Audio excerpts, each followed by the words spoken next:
The thing about the first weekend of the NCAA tournament is that it consumes you wholly. There are so many games, so many highlights, so many storylines all going on at once, that it's truly impossible to process everything that's happening with any degree of accuracy while you're still in the eye of the storm. This also makes endeavors like ranking the best opening weekends in March Madness history equally impracticable.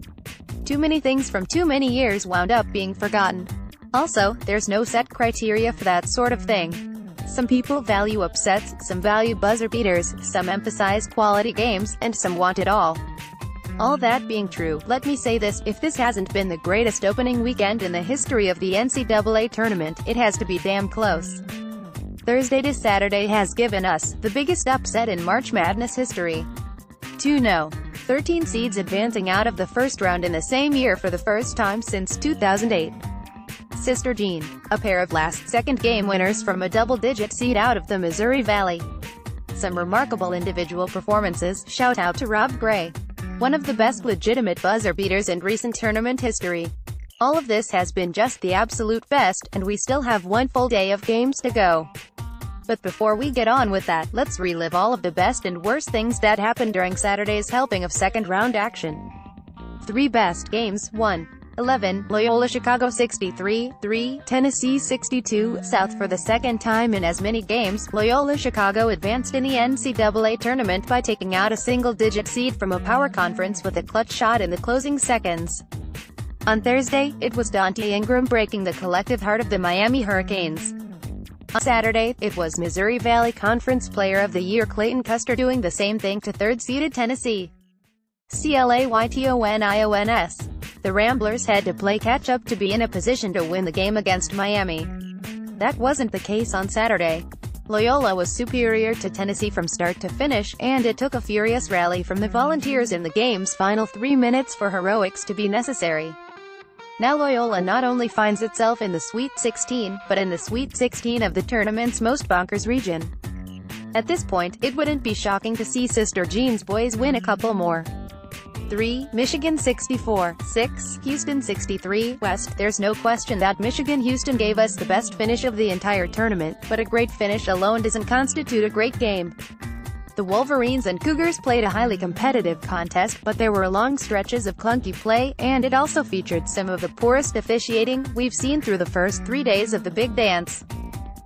Houston had a number of failed opportunities to put the game away in the final minute, most notably the 2 missed free throws by senior forward Devin Davis with 3.9 seconds to go that set the stage for Jordan Poole's heroics. Davis was 8 for 8 from the free throw line in the first 39-35 of Saturday's game. Unfortunately, he was just 1 for 4 in the last 25 seconds, and 0 for 2 with under 4 seconds. More on that to come. This will be Michigan's second straight trip to the NCAA tournament and the 4th time since 2013 that the Wolverines have made it to the second weekend of the big dance. John Beilein in March. 3. Texas Tech 69-6, Florida 66 East. While the finishes were better in the first 2 games, the 2 most aesthetically pleasing games of Saturday were this one and Gonzaga Ohio State.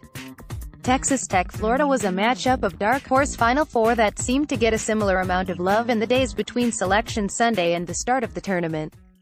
The main difference here was that the Red Raiders had Keenan Evans, who is now a certified March Madness star, and Florida didn't.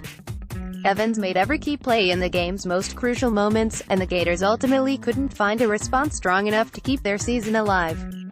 3 teams that won it the best won.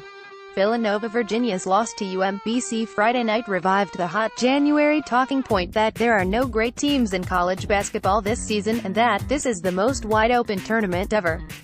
Villanova would like all of you continuing to spread this nonsense to kindly have a seat. The Wildcats certainly looked great on Saturday, raining a school tournament record 17 three-pointers on Alabama during a dominant 81-58 win. Neal carried a lead of just 32-27 with it into the locker room at halftime, but opened the second half on an 18-1 run that put to bed any hope of an upset for the Crimson Tide. The first 9 of those 18 points came on successive three-pointers from Mikal Bridges, who finished a game-high 23 points. Dante DiVincenzo, whose hot shooting was the only thing keeping the Villanova offense afloat early in the game, chipped in 18 points of his own. If those 2 guys are hitting from the outside the way they were on Saturday, nobody's beating Villanova. 2. Duke. You could have turned on the Duke Rhode Island during any 5-minute stretch on Saturday afternoon and it would have been apparent that the Blue Devils are in a different class than the Rams. There was no point when it appeared as though Coach K's team was going to run into trouble in the same round and situation. 7 versus 2. That got them bounced a year ago. We don't need to get too deep into particulars here. In fact, I bet there is at least one person reading this who didn't see a second of the game and hasn't looked at the box score, but can give the basic gist of what went down. Bagley put up numbers. Yup, the Devils dominated inside. Double yup. Gary Trent and Grayson Allen.